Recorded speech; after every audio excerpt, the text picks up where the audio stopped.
With joy in my heart, I welcome you to my YouTube channel where we discuss on how to navigate through the challenges of our lives using biblical wisdom. Our concern today is on how to identify and know a desperate person. How to identify and deal with a desperate person. Desperation wields a certain kind of power over people. Desperation pushes people to an edge where the worst of them comes out. Of course, I know that sometimes something good might come out of desperation, but on rare cases. But desperation make people do unimaginable evil things just to achieve what they want. The chief priests became so desperate to safeguard their position, to preserve their seats. And this desperation pushed them to the point of killing Jesus. Because they were already losing followership. The presence of Jesus was already causing them a lot of pain. The truth proclaimed by Jesus was already making them to lose people. And they became desperate to preserve their position, to preserve their seats. And what did he push them to? The killing of Jesus. And remember, they didn't wake up one morning to kill Jesus. They started making plans and plans. Sometimes they would want to execute it, it will fail. They will plan again until the final crucifixion. Of course, God changed that whole plan for good. But that's a discussion for another day. Desperation is very, very, very powerful. Desperation is the last bus stop of frustration. Anybody who has become so desperate for a position, desperate for a certain business or certain means of achieving wealth, they can do anything to gain it. And one thing you must know about desperate people is that they are not pinned to any guilt. They are not sympathetic. They don't have any empathy in them. They are only after that which they are desperate to get. So what happens to you when you have a desperate person around you? The question is, how would you even identify a desperate person and how would you deal with that desperate person? Here is number one tip on how to know a desperate person. They are always available to you. They are almost at your beck and call. Anytime you need their help, they are there. In the morning, in the afternoon, in the night, in the midnight. And ask yourself the question, who is able to do that? Even you, can you do it for someone else? You don't have anything to do for yourself, for your family, for anybody. Anytime they want you, they are always available. When somebody begins to be available to you every minute, every second, be careful. I'm not saying you should tell them that they are desperate for something. They should tell you what they want, but be careful. Begin to read in between the lines. Somebody who is busy with his own life, somebody who has his own agenda in life, who has his own business, who has his own family, who has his own trouble, cannot be available to you every minute. Desperate people, that's one of the ways to identify them. They're always available. They want to give you this impression that they are perfect and they are the best you can have in terms of friendship. They're always available to you. Number two, desperate people are always in a haste. For instance, in relationship, you meet them today, they want to meet your father, they want to meet your mother, they want to meet your siblings, they want to marry you tomorrow. Haba, my brother, my sister, is that how life works? Even God respects process. God, who knows the end from the beginning, he respects process. But somebody is in a haste. He met you today, he wants everything to happen today and tomorrow. He comes to you to make a proposal of a certain business. He wants you to commit today and today because he will tell you that this business is passing. He wants you to do it immediately. When they come to you this way, tell them to slow down, that you want to think. Tell them to slow down, you want to pray. Tell them to slow down, you want to make inquiries. There's always a process.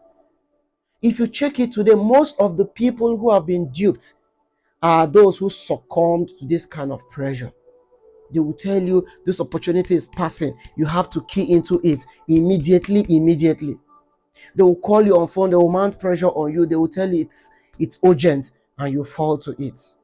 Don't be in a haste. If God is coming to bless you, God is not going to mount pressure on you before he blesses you. Beware of desperate people. They will ruin your life. They will ruin your future. Number 3, desperate people will easily agree to whatever you say because they are heading to somewhere.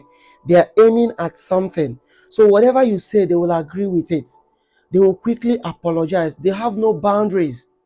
They have no boundaries. Anything you say, they will accept because they have a goal. They have an intention. They are pursuing something. But you're just acting your normal self. But they are aiming at something. You give a condition, they agree to it. You try to make things not work, they agree to it. You try to make things difficult for them, they agree to it. That's a sign of a desperate person. Unfortunately, you might not be able to suspect that they are up to something. They're going to keep the main plan away from you. Whatever they are telling you is not actually what they are aiming at. But the moment they get what they want, they are off. If it is your money, if it is your heart, if it is anything, they have messed up so many families, so many relationships, so many marriages. They have messed them up. They have taken undue advantage of young girls. They have taken undue advantage of young boys because they are desperate. Their mind and their whole mindset is wrapped around that thing they are looking for. So they can make sacrifices of anything. They can go through any route as long as they get that thing. When you observe these signs I've mentioned, know that this person might be a desperate person. Number 4, and the last tip I'm going to give you, is that a desperate person will always give you impression that he or she has a small circle. I don't really have much friends, so I don't really speak to much people. I'm always on my own. Some of them will even tell you that I'm not that close to my family because they don't understand me. They don't understand the business mindset I have. They don't understand my approach to life. The way I say things is not the way they say things. They will tell you that they don't keep friends because friends are not trustworthy. Friends will betray you. They will tell you stories of how they shared their business proposal with this friend and the friend disappointed them. They will now come back to tell you that they have taken their time to observe you, they have taken their time to study you, and they have discovered that you are dependable. So they want to keep only you as their friend, and they are begging you not to disclose it to anybody so that it will be between you and them. That's a scam. That's a scam. Don't fall to it. Who is that person who doesn't have any friend, who doesn't have anybody, who is cut off from everybody, and they are now coming to you so that you will become their only friend? When they even know that you yourself, you have other friends, and the moment they make you their friend, so that's automatic linkage to the other friends. They are just trying to make everything possible for you to trust them, for you not to suspect them, for you to see them as that perfect human being that you can depend on. And tomorrow he's going to call you that he's in a death situation somewhere. You should come to his aid or her aid. And you're going to send money quickly because you've come to believe all that he has been telling you. He's going to call you to take. They have used different means to dupe people. But one thing you should know is that they can't come to you without them being in that desperate situation, in need of your talent, in need of your body, in need of your money, in need of something that you're capable of providing for them. And they cannot but, show some of these signs that will reveal to you that this person is desperate for whatever he's looking for, or this person is threatened by your presence and is trying to either put you up, either betray you, or sell you off to preserve whatever he's looking for, to preserve whatever he has. If they see you as a challenge, if they see you as a threat, they will come to you in that desperate situation to push you away. If they have seen you in possession of something they need, if you are the one they want, they will go to any length to get you. So don't underestimate a desperate person. When you see these signs the first thing to do is to slow down. Don't walk in a haste with them. Don't walk in their pace. Slow them. Slow them down and slow yourself down. Try to ask questions. Try to question their motive.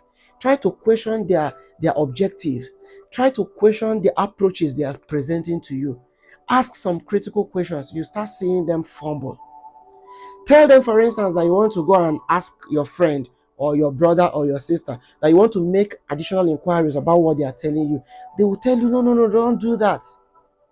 If what they are telling you is legit, then it should be there in the open. You'll be able to make inquiries and ask questions. What is that opportunity they want to share with you that is only known to them and will only be known to you as a second person, and both of you will become successful? Where is that happening? Some of them might even be after your life to kill you, and they're going to present these things in this beautiful way, giving you a sense of perfection, presenting to you how rosy it is, and you quickly rush and follow them. Don't underestimate them. Once you notice the signs, slow down, ask questions, and don't be afraid to say no to them. Look them in the eyes and say no. Yes, I may need money now in my family, but I wouldn't go for something that is not clear to me. They will tell you it will get clear to you later. It's not clear to me. I can't defend it. If I'm the one taking the risk, then it's my risk. I should be able to say, yes, I took the risk. If it's not clear to me, I am not doing. Tell them no. You're not committing any offense.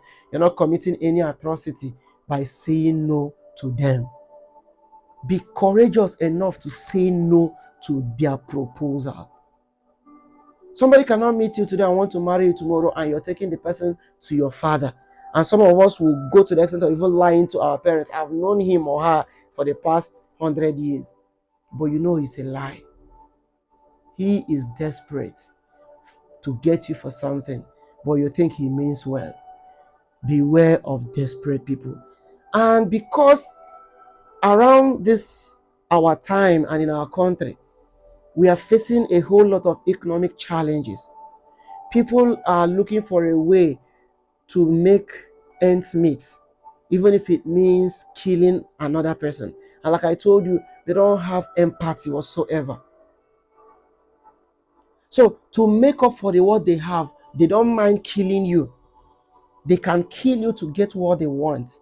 They can destroy your family to get what they want. When they come to you, say no to them.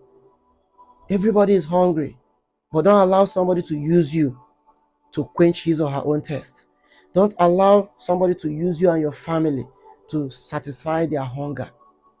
Open your eyes and know when friends around you start getting desperate. It might even be your partner.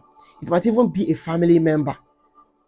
It gets to a point in their frustration, they become desperate and they are ready to do anything. They don't care who is involved. Keep your eyes open, because it might be an old friend. It might be a family member. It might even be your partner. Be awake. Be alert. People are getting desperate today.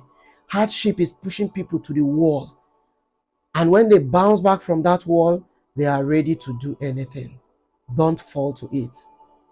Keep your eyes open. Stay alert and ask the assistance of the Holy Spirit so that you will identify them from the beginning and you'll be able to take to your heels. May the Lord bless His words in our hearts. And as we come to the end of this year, may the Lord send His holy angels to protect you, protect your family, protect your children, protect your loved ones. May we not hear any sad story around you and around your loved ones.